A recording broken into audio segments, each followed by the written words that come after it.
Buenos días, espero que estéis bien. En primer lugar, deciros que el único objetivo de este vídeo es ilustrar el tema de los virus de segundo de bachillerato, el tema del que disponéis desde el principio de curso. Lo único que nos queda por ver son dos temas. Uno, los virus. Dos, inmunología. Y un par de cositas más. Así que hoy vamos a empezar a trabajar el tema de los virus. Primero la explicación y luego vamos con las actividades.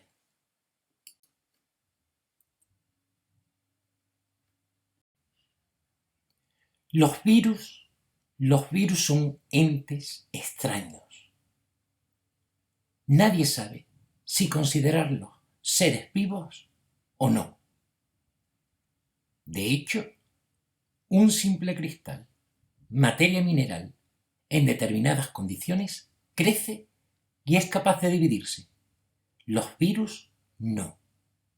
Los virus son estructuras inertes.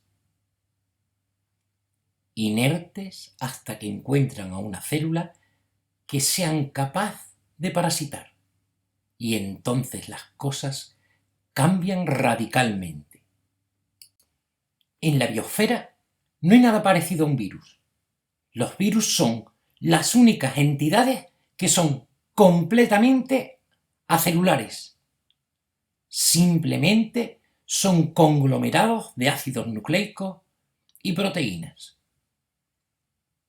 Una organización que no se parece en nada a cualquier ser vivo de este planeta. Pero hay más, mucho más. Los virus carecen de metabolismo, no son capaces ni de metabolizar sustratos para obtener energía, ni de metabolizar sustancias para construir su propia materia. Los virus dependen de las células, tienen que entrar en ellas.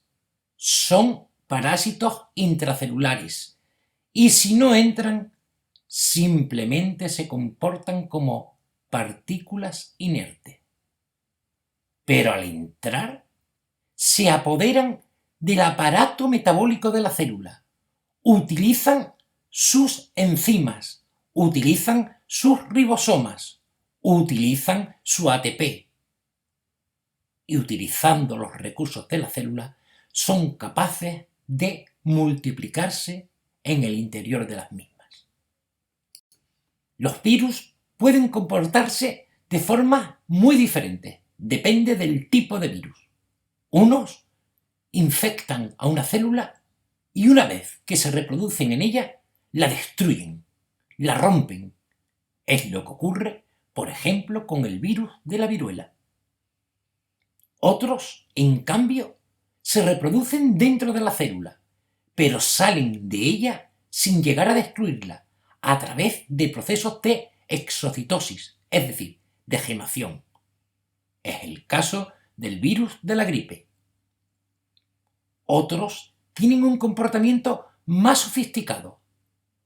Pueden integrarse en el material genético de la célula y adoptar un papel aparentemente inocuo, desapercibido para el sistema de la célula, pero forman parte de su material genético.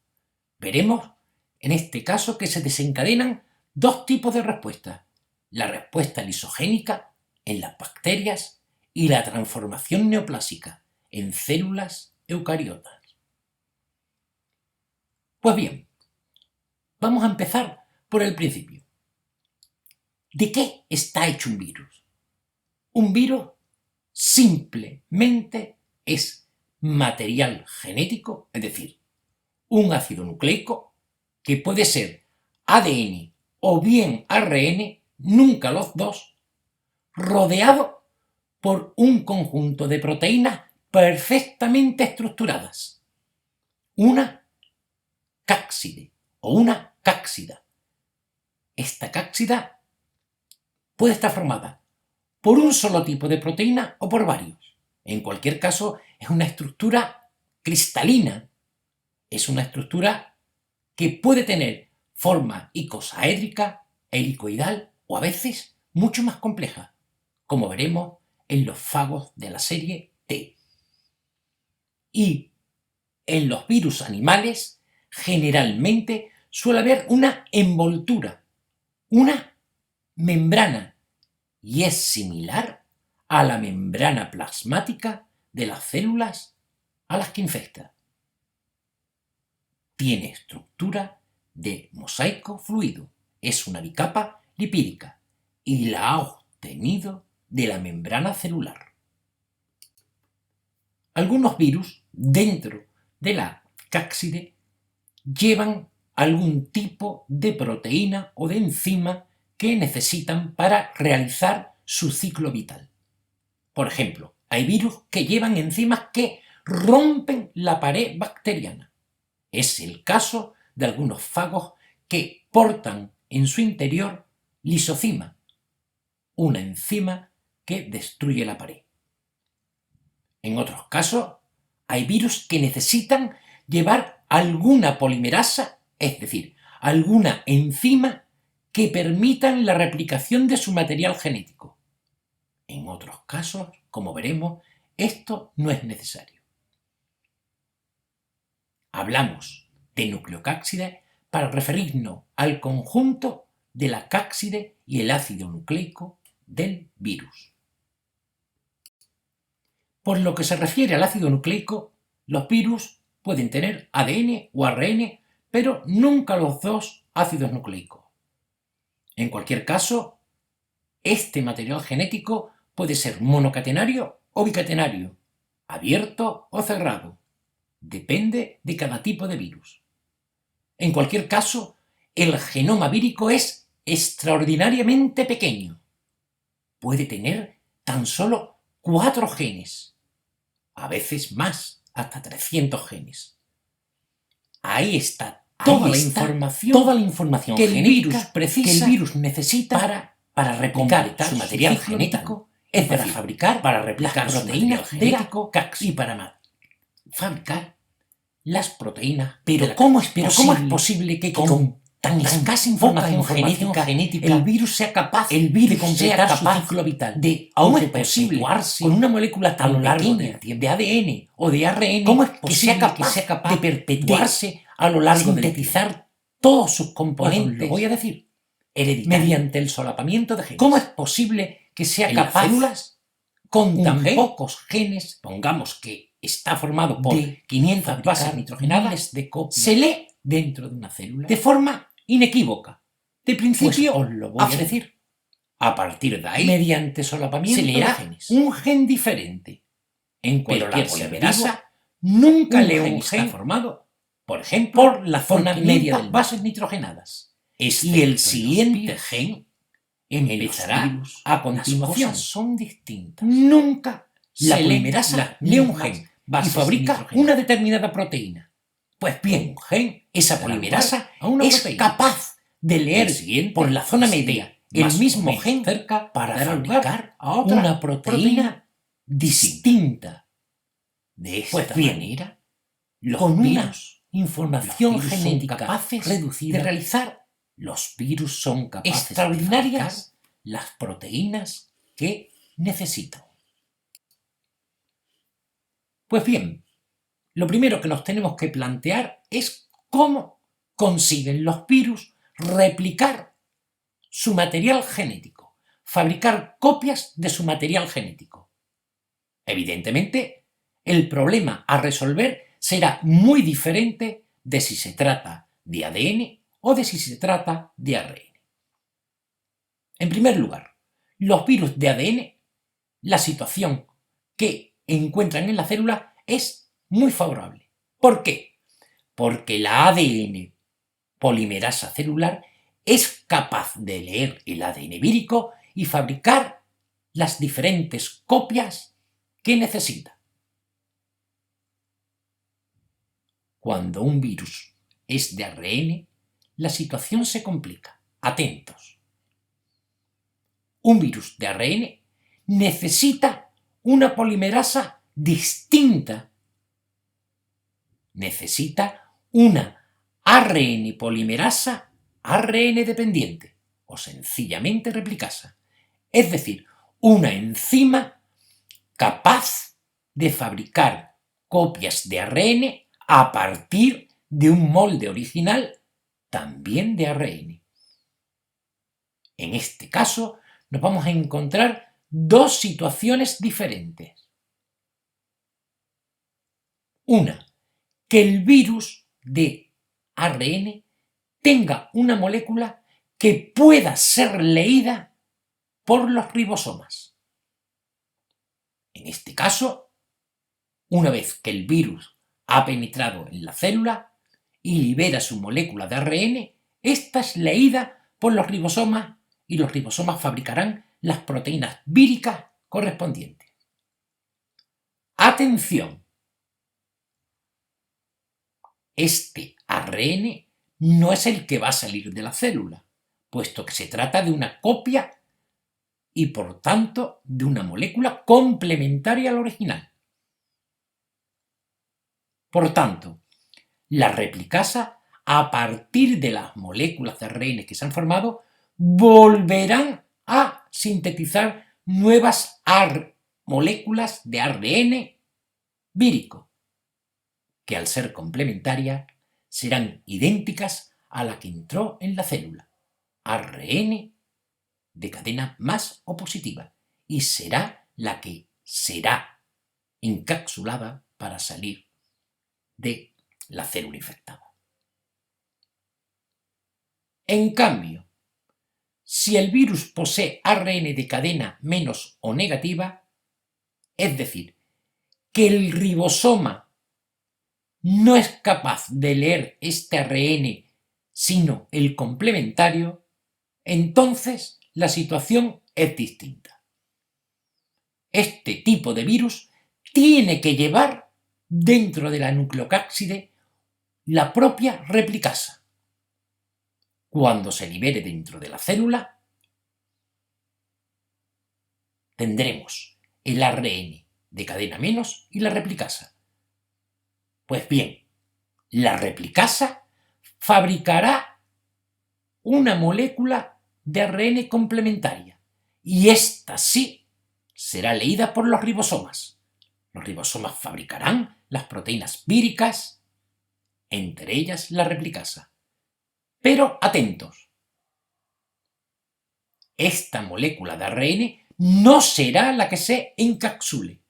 Tendrá que fabricarse la complementaria, es decir, la cadena de ARN menos, que será la que abandone la célula infectada.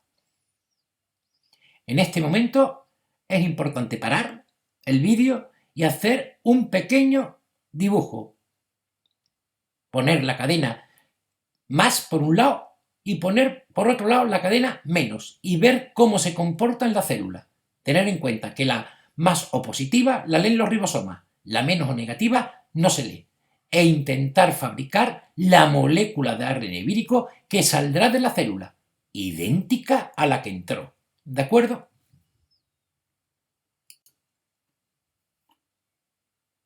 Pues bien, hay más. Sí, mucho más. Las estrategias víricas son diversas y complejas.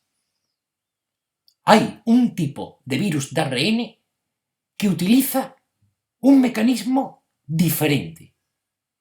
Utiliza una enzima denominada transcriptasa inversa o retrotranscriptasa. En este caso, cuando el virus infecta la célula, una vez que se ha liberado la retrotranscriptasa que va dentro de la nucleocápside y el ARN vírico, se produce un fenómeno único.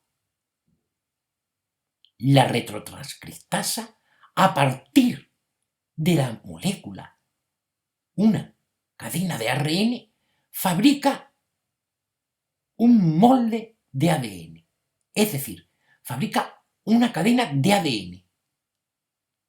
Ha formado una hélice híbrida, una molécula formada por una cadena de ARN y una cadena de ADN. Posteriormente, la retrotranscriptasa destruye la cadena de ARN y a partir de ese momento fabrica una cadena de ADN, es decir, está formando una doble hélice de ADN. Dicho de otro modo, en este caso, la transcriptasa inversa, a partir de una cadena de ARN, ha fabricado una doble hélice de ADN, que, como veremos, será capaz de integrarse en el ADN celular y pasar desapercibido para los sistemas de defensa de la célula. Pues bien, una vez que hemos visto cómo el virus es capaz de replicar, duplicar su material genético, tenemos que plantearnos cómo ocurre la transcripción, es decir, cómo se fabrica el ARN mensajero. Pues bien, en el caso de los virus, ocurren también en la transcripción hechos singulares. Por ejemplo, algunos virus codifican proteínas, factores proteicos, que se reúnen a la ARN polimerasa de las células infectadas. La ARN polimerasa sufre un cambio conformacional y pierde afinidad por el ADN propio y reconoce el material genético vírico.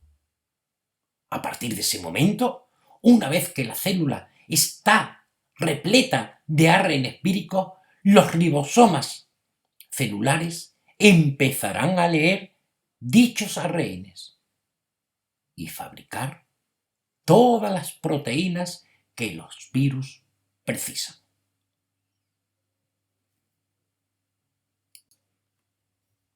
A partir de este momento, estamos en condiciones de abordar de forma general cómo es el ciclo de vida de un virus.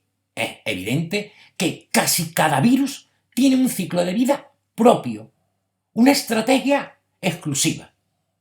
Pero en todos ellos hay una serie de hechos comunes. En primer lugar, el virus tiene que reconocer a la célula que infecta. Si el virus no lo reconoce, si el virus no es capaz de reconocer ningún componente externo de la célula, no la infectará y permanecerá como una partícula inerte. Pero si reconoce a las proteínas que existen en la membrana plasmática, a los glúcidos que existen en la membrana celular, a componentes de la pared celular o a componentes moleculares de los flagelos o de las fimbrias de las bacterias, entonces el virus se unirá a ellos a través de sus propias proteínas superficiales y penetrará en las células. Depende del tipo de célula, el virus penetra de una u otra forma distinta. En el caso de las bacterias, puesto que están provistas de una poderosa, a nivel molecular, pared celular, el virus, en este caso llamado bacteriófago o fago, lo que hace es inyectar su material genético, inyectar su ADN, y la cápside queda fuera. En cambio, en los virus animales, lo que suele ocurrir es que, dado que están rodeados por una membrana lipoproteica, se produce la fusión de la misma con la membrana celular, o bien se produce un proceso de endocitosis, como vimos en temas anteriores. En cualquier caso, el material genético del virus está dentro de la célula. A partir de ese momento, lo que se va a producir es la síntesis de proteínas víricas, la replicación del material vírico y, poco después, ocurre otro hecho singular. Las proteínas del virus empiezan a reordenarse de forma secuencial alrededor del ácido nucleico vírico, un proceso espontáneo de autoensamblaje, y se van formando numerosas partículas víricas. La célula está repleta de nuevos virus. A partir de ese momento, los virus van a escapar de la célula, y ello podrá ocurrir de forma distinta según el tipo de virus. Unos son capaces de fabricar enzimas que provocan la lisis, la ruptura de la célula. Otros saldrán por gemación. En cualquier caso, la vida de la célula ya está perdida. Los virus se han adueñado de toda su maquinaria. Han utilizado sus sistemas de obtención de energía, su ATP, su GTP. Han utilizado sus ribosomas, sus ARN transferentes, sus aminoácidos. Todos los recursos de la célula se han puesto al servicio de la maquinaria vírica para fabricar nuevos virus que infectarán a nuevas células. Así pues, un virus podemos encontrarlo en tres estados diferentes. Cuando se encuentra fuera de la célula, tiene todos sus componentes. La membrana, si es un virus de tipo animal, la nucleocápside, con las proteínas que forman la cápside, el ADN o el ARN dentro de la misma y las enzimas si el virus porta enzimas en su interior, y en este caso hablamos de virión. Cuando el virus penetra en la célula, se puede desprender de gran parte de sus componentes. Hablamos de virus vegetativo simplemente para indicar el ADN o ARN del virus cuando se encuentra dentro de la célula. Es suficiente para que el virus se reproduzca. Y en aquellos casos en que el material genético del virus es capaz de integrarse en el ADN celular, decimos que el virus se encuentra en estado de provirus. Forma parte del ADN de la célula. Y la célula es incapaz de diferenciar, en este caso, la secuencia vírica de la propia. Vamos a empezar a estudiar los virus que infectan bacterias, o lo que es lo mismo, los bacteriófagos, o sencillamente fagos. Este tipo de virus puede desencadenar esencialmente dos tipos de respuestas, dependiendo de la célula y dependiendo del tipo de virus. Una será la respuesta lítica y otra será la respuesta lisogénica. Vamos a ir en principio con el ciclo lítico. En este caso, el virus infectará la bacteria y provocará su ruptura, su lisis. Las fases son sencillas. En principio, fase de fijación o de absorción. Es decir, el fago, a través de su cápside o de sus fibras, es capaz de reconocer a determinados receptores de la pared bacteriana. Un contacto de tipo, como siempre, molecular. El virus, de esta manera, reconoce a la célula que va a infectar, una bacteria. A partir de ese momento, normalmente el fago dispone de una enzima en su zona exterior o en sus propias fibras que es capaz de provocar una pequeña lisis en la pared que envuelve a la bacteria. A partir de ese momento, el virus inyecta a través de ese orificio su material genético dentro de la bacteria. La cápside queda fuera.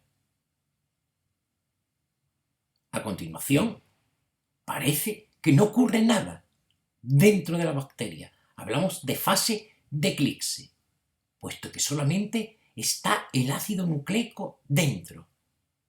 Pero la suerte prácticamente está echada, a no ser que los sistemas de reconocimiento, las enzimas de restricción bacteriana, sean capaces de reconocer al ADN vírico y destruirlo. Pero si no es así, a partir de ese momento, la célula empezará a fabricar todos los componentes del virus. Se producirá la duplicación del material genético y la síntesis de proteínas. A continuación, el proceso de autoensamblaje del que hablábamos anteriormente. Se forman de esta manera diferentes tipos de virus. Lógicamente, en cada célula, el tipo de virus que ha penetrado en ella. Y a partir de ahí, una vez que la célula tiene numerosas copias de los virus, se va a producir la lisis de la misma.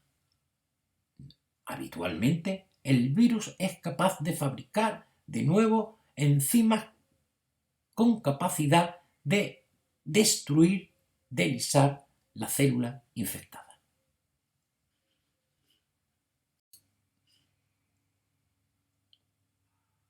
Determinados virus, en cambio, desencadenan en algunas células un ciclo biológico muy diferente. El virus tiene que reconocer a la bacteria, fase de fijación o absorción, fase de penetración, fase de eclipse, pero atentos, a partir de ese momento, el material genético del virus se integra en el ADN bacteriano. El virus no es más en este momento que una secuencia de bases nitrogenadas del propio ADN bacteriano.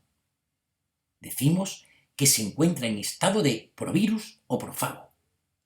Para que esto ocurra, evidentemente tiene que existir una determinada enzima, una determinada proteína vírica, llamada integrasa, que permite que el ADN vírico se integre en el cromosoma bacteriano.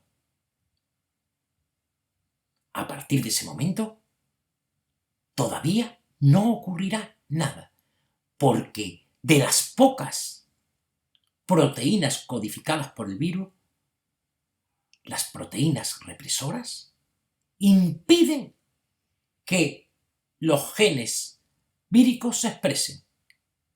De esta manera, la bacteria está infectada, sí, pero las consecuencias aparentemente no son ninguna. Los profagos están en estado de latencia, solamente se han sintetizado unas pocas proteínas, las represoras y otras que se acoplan en la membrana bacteriana para impedir nuevas infecciones. La bacteria decimos que presenta inmunidad a nueva infección, pero una inmunidad muy cara, porque ya está infectada. En esta situación, las bacterias se dividen sucesivamente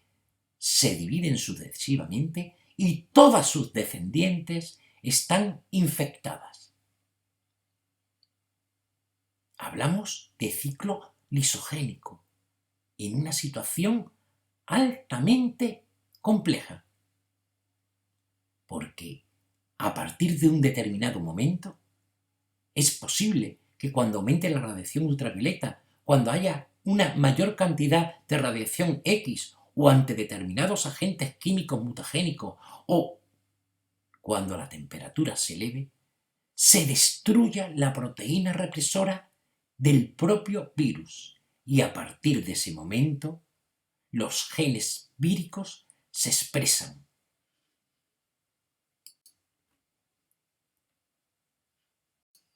¿Qué es lo que ocurrirá en este momento?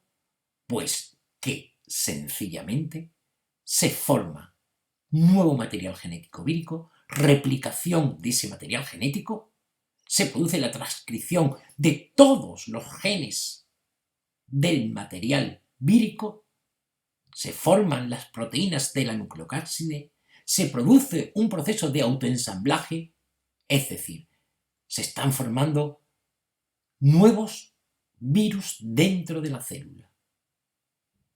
La bacteria, a partir de este momento, ha perdido toda independencia metabólica. Antes o después se va a producir la lisis de la bacteria y los virus abandonarán dicha bacteria para encontrarse o no con nuevas bacterias a las que infectar. Durante este ciclo lisogénico pueden ocurrir diferentes acontecimientos. Por ejemplo, es posible que el ADN vírico que estaba integrado en el ADN bacteriano, al desintegrarse, arrastre un trozo de ADN bacteriano. ¿Es un error? Sí, es un error. Pero la nucleocápsida tendrá, por tanto, un trozo de ADN bacteriano. Es decir, el nuevo virus portará genes bacterianos.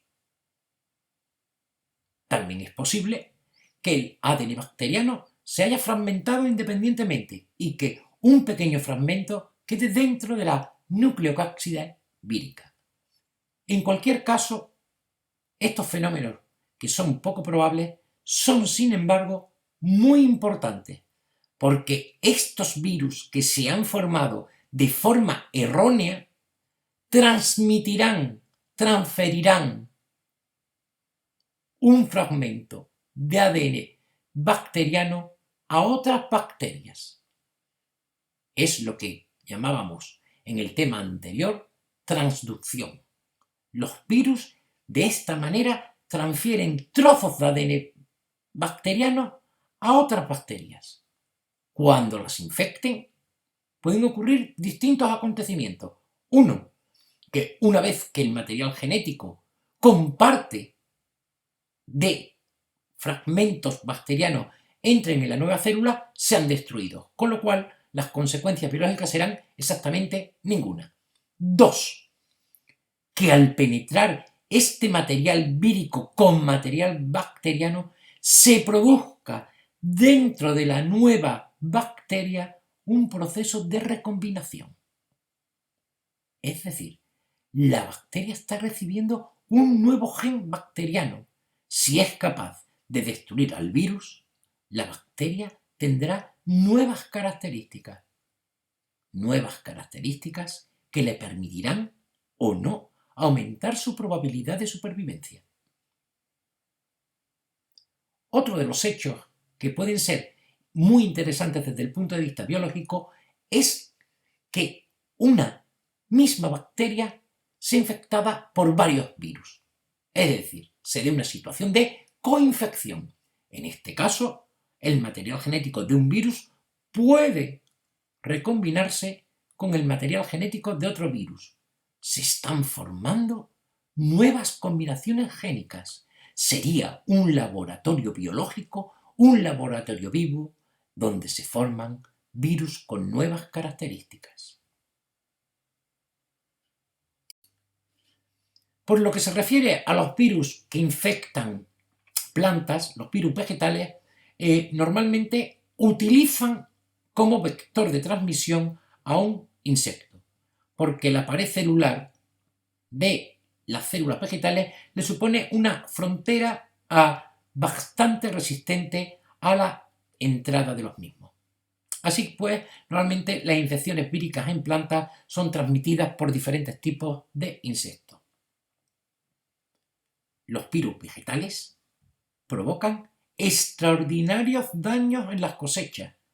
Por supuesto, también alteran la vegetación natural, pero en el caso de la agricultura son agentes muy importantes a tener en cuenta. Provocan enfermedades tan conocidas como la del mosaico del tabaco, que supone pérdidas millonarias en las cosechas.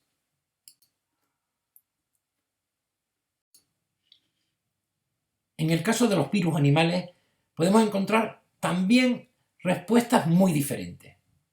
Las tres principales son las siguientes. Primer tipo de respuesta, la lítica.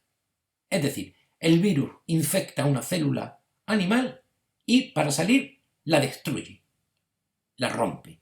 Es el caso del virus de la viruela. Un segundo tipo de respuesta es más sofisticada.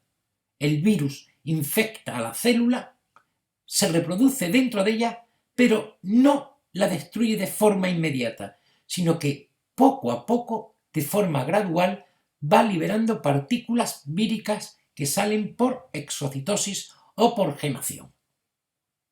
Es el caso del virus de la gripe. En este caso hablamos de infección persistente.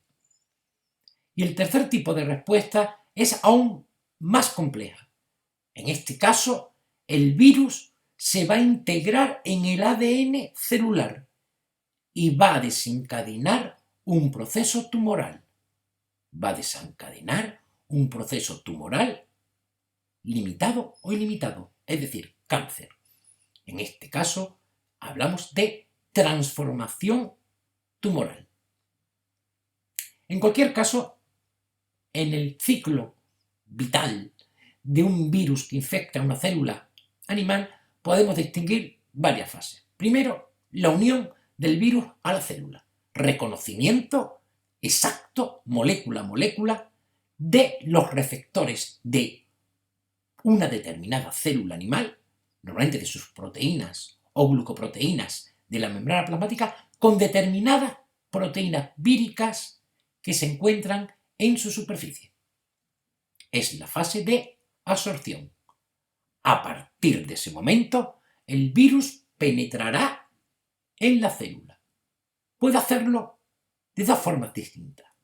O bien porque desencadena un proceso de endocitosis, es el caso del virus de la gripe, o bien porque se funde literalmente la envoltura vírica con la membrana plasmática de la célula. Es el caso del VIH. En cualquier caso, la nucleocápside permanece y queda dentro del citoplasma. A partir de ese momento se produce la fase de liberación, destrucción de la cubierta proteica y liberación del material genético dentro del citoplasma o del núcleo. A partir de ese momento, la maquinaria celular se dispone a sintetizar las proteínas víricas, ribosomas, retículo endoplasmático, aparato de Golgi, ATP, GTP, ARN transferentes, aminoácidos.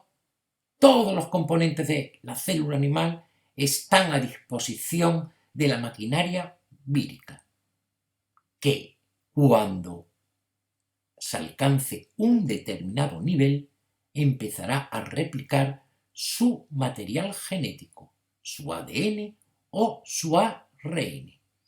En el caso del ADN, la replicación normalmente será en el núcleo. En el ARN podrá realizarse en el citoplasma o en el núcleo. Y a partir de ese momento se produce ya el autoensamblaje.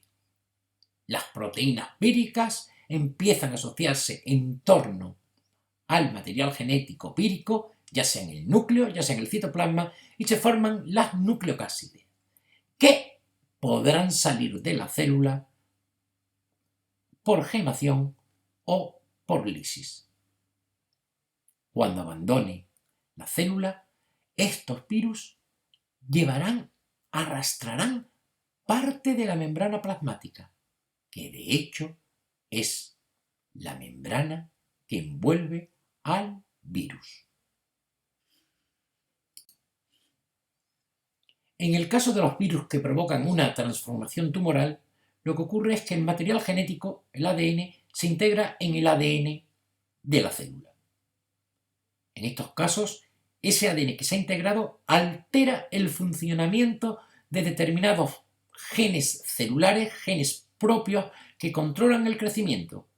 Estos genes se llaman protoncogenes y a partir de ese momento se activan. La célula decimos que se ha transformado y en principio pierde la inhibición por contacto. Es decir, cuando se encuentran dos células en condiciones normales, su crecimiento para. Pues bien, en este caso, no. Los protoncogenes activados hacen que las células crezcan de forma incontrolada, se apelotonen y consuman todos los recursos nutritivos de que disponen. Además, adoptan una forma completamente irregular. La célula se ha transformado en una célula tumoral. En unos casos, este crecimiento de las células tumorales es limitado y se detiene. Entonces se forma un tumor que decimos que no es invasivo, un tumor benigno, como un papiloma. Pero en otros casos, el proceso de división y de crecimiento es imparable. En este caso, el tumor que se forma es maligno e invade y destruye todos los tejidos cercanos. Incluso abandona los tejidos cercanos y pasa a los fluidos corporales. Se ha formado un tumor maligno, es decir, cáncer. Hay que tener en cuenta que la mayor parte de los cánceres que se producen en las personas no tienen nada que ver con los virus.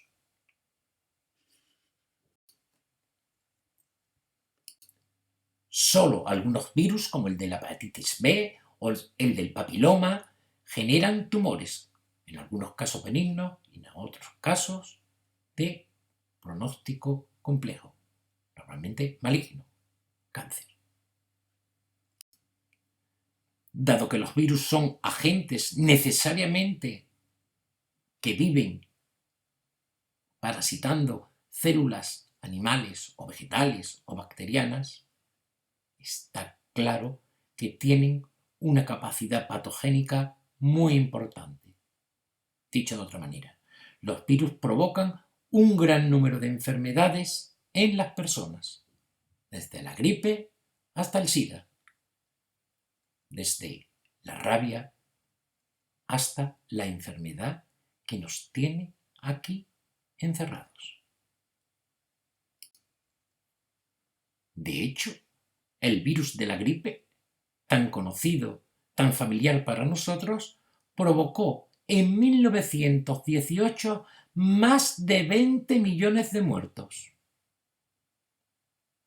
Y tal como os comentaba a principio de curso, las pandemias se originan normalmente en China, en el este asiático, pero por una razón muy sencilla: la coexistencia de aves, cerdos y otros animales con las personas, de manera que es un laboratorio biológico de experimentación.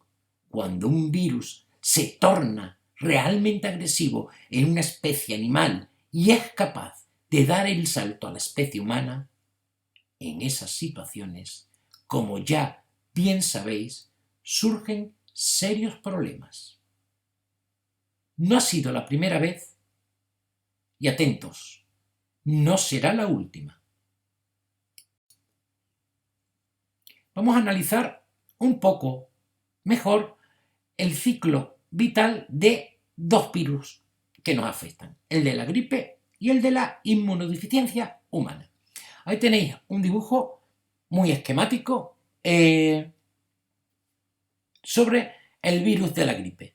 Fijaros, el virus de la gripe es un virus de ARN monocatenario, una sola cadena. Tiene una nucleocápside que está representada de forma rectangular y tiene una membrana, una envoltura lipoproteica. Pues bien, el virus en este caso, fijaros que entra mediante un proceso de endocitosis. Se forma una vesícula endocítica o un endosoma. Las membranas se fusionan y la nucleocápside queda libre en el citoplasma. A partir de ese momento, las proteínas de la nucleocápside se separan y queda el ARN. El ARN vírico. Este ARN vírico entra en el núcleo y una replicasa forma numerosas moléculas de ARN vírico. Fijaros cómo el virus de la gripe tiene que portar su propia replicasa dentro de la nucleocápside. Se trata, por tanto, de un virus de ARN menos. A partir de la entrada en la célula, la replicasa fabrica copias de ese ARN y son esas copias las que leerán los ribosomas. Los ribosomas fabricarán dos tipos de proteínas. Fijaros en el esquema. Unas en el propio citoplasma, que originarán la cápside, y otras las originarán en el retículo endoplasmático, en los ribosomas del retículo endoplasmático, y serán empaquetadas, pasarán al aparato de Golgi y de allí mediante vesículas, tal como vimos en temas anteriores, formarán parte de la membrana celular. Por otra parte, dentro del núcleo, la replicasa forma copias de moléculas de ARN y a partir de esas copias forma las complementarias, que serán las que se encapsulen en el citoplasma. La nucleocápside, cuando se acerque a la membrana plasmática, formará una evaginación, una vesícula y el virus saldrá por gemación. Tener en cuenta que en la membrana plasmática también se han insertado proteínas de tipo vírico, proteínas que serán necesarias para infectar a nuevas células.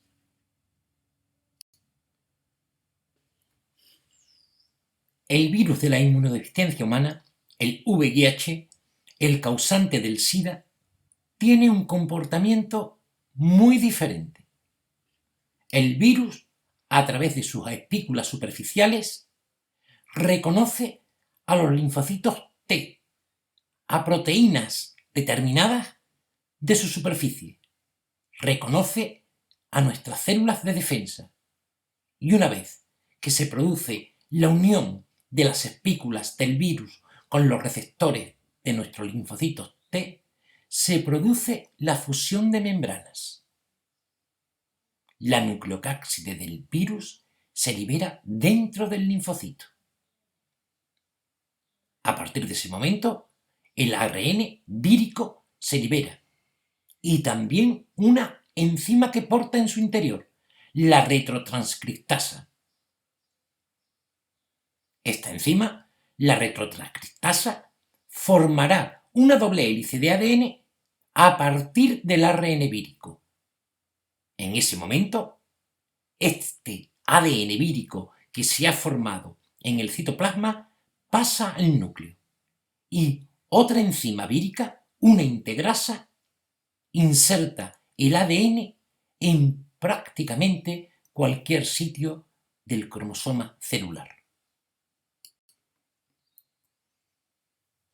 A partir de este momento, el ADN vírico, que aparece como si fuese parte de nuestro propio genoma, de nuestro propio ADN, será transcrito por la ARN polimerasa celular y será traducido por nuestros propios ribosomas.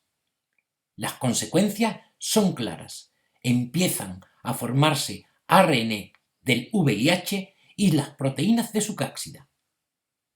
Progresivamente, estas proteínas, en torno al ARN vírico y a determinadas enzimas como la integrasa y la retrotranscriptasa, forman la nucleocápside. La nucleocápside se dirige hacia la membrana celular y sale de la célula por gemación. En dicha membrana también se han integrado proteínas víricas. Progresivamente, todos los recursos de la célula, todos los recursos de los linfocitos han quedado al servicio del virus de la inmunodeficiencia humana. Antes o después, los linfocitos T serán destruidos.